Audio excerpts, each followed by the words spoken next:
राम मंदिर का अपमान कर रहे हैं। घमंडिया गठबंधन ने तो सनातन को मिटाने की कसम खा रखी है।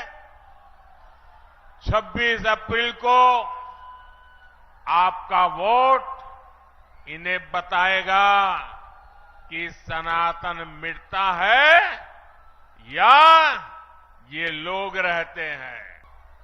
जो लोग दिन रात संविधान के नाम पर हमको गालियां देते हैं ना,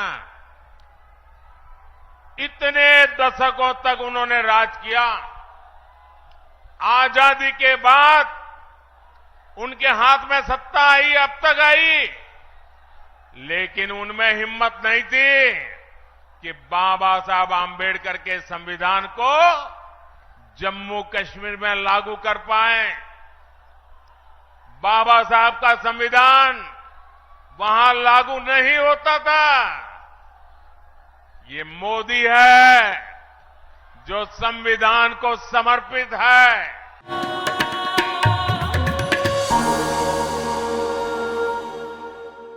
जे लोक सनातन धर्माला शिव्या देतात त्यांनी कान उघडे ठेवू नये का? भारताचं संविधान ज्यांनी लिहिलं त्या संविधान समितीत 80 ते 90% लोक सनातनीच होते आणि त्या सनातन्यांनीच एक सर्वोत्कृष्ट संविधान बनवणाऱ्या बाबासाहेब आंबेडकरांना साथ दिली, अशी स्पष्टोक्ती करत मोदींनी विरोधकांना गप्प केलंय. बिहारमधल्या प्रचारसभेत प्रधानमंत्री मोदींनी घटना बदलण्याचे आरोप करणाऱ्या विरोधकांची चांगलीच शाळा घेतली. मोदी के ऊपर अपने इस समाज का, बाबा साहब का और उनके संविधान का बहुत बड़ा कर्ज है।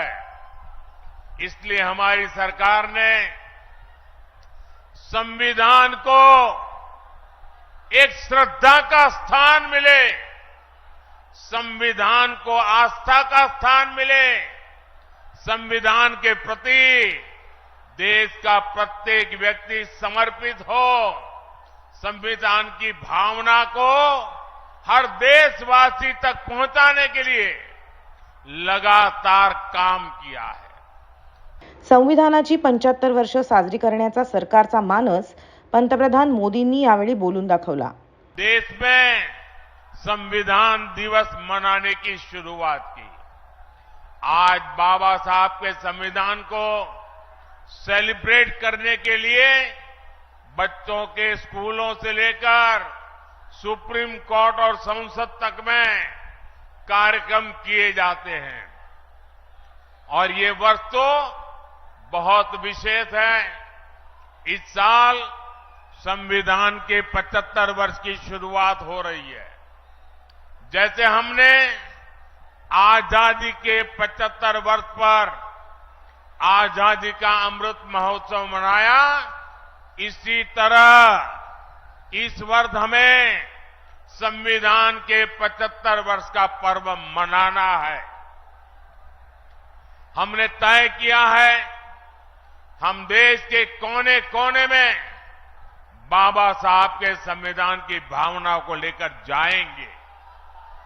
देश की युवा पीढ़ी को देश की गौरवशाली संविधान के निर्माण की प्रक्रिया, उसके अध्याय, उसका महत्व बताएंगे. काँग्रेसचं आणि गांधी घराण्याचं नाव न घेता आणीबाणीचा उल्लेख करत याच लोकांनी संविधानाची कशी मोडतोड केली हेही मोदींनी सांगितलंय. दूसरी तरफ वो लोग हैं जिन्होंने आपातकाल में संविधान को रद्द करने, संविधान को बंधक बनाने और संविधान को तोड़ने मरोड़ने का काम किया था. हमें याद रखना है, जो लोग सत्तावर सरकार को एक परिवार की मुट्ठी में रखना चाहते हैं, संविधान उनकी आंखों में हमेशा खटकता है. इसलिए अब ये लोग संवैधानिक व्यवस्था से हुए चुनाव के नतीजों को अस्वीकार करने की धमकी देने लगे हैं. लेकिन इनके मंसूबे कामयाब न हो। संविधान दलित, पिछड़ा, आदिवासी की ताकत बना रहे, इसके लिए हमें एकजुट होकर साथ खड़े रहना है।